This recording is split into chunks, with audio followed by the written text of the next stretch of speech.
ដូចការរួយទួខំដងហើយ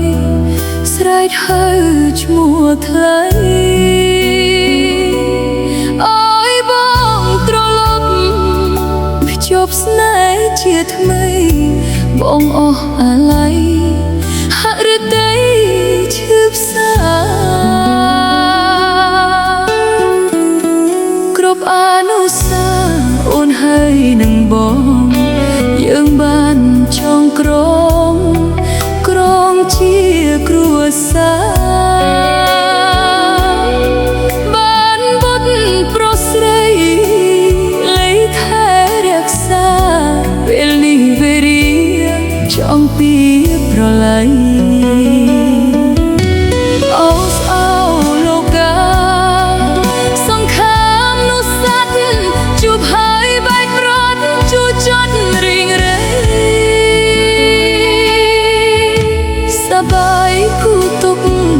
ចាប់រាល់ថ្ងៃមានក្រសេដ្ឋីភ័យព្រួយមិនលែ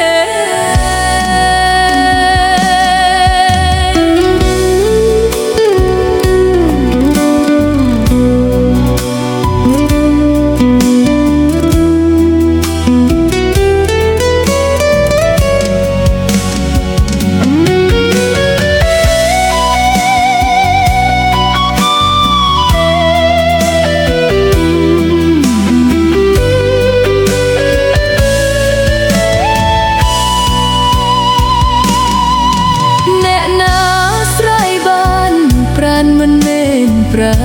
ណរស់ក្នុងភពឋានសោកាសង្រេង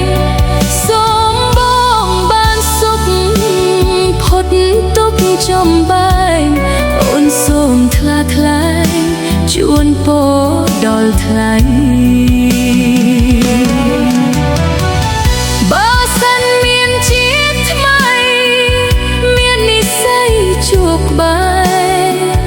សូមកុំឲ្យស្នេហ៍ឈឺចាប់ដូចជាតិនេះអរ៉ាបែកប្រេះរងទុក្ខអំពុលនិមលអូនឯកាចិនតាស្រពូនស្វិតអូស្អោលោកកា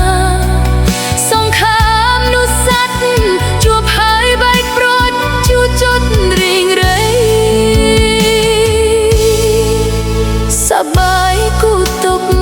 ចុកចាប់រាល់ថ្ងៃមានក្រសេដ្ឋីភ័យព្រួយមិនលែអ្នកណា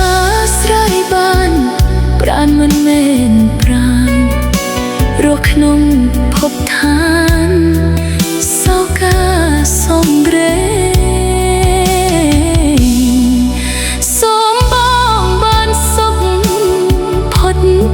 ចំបែ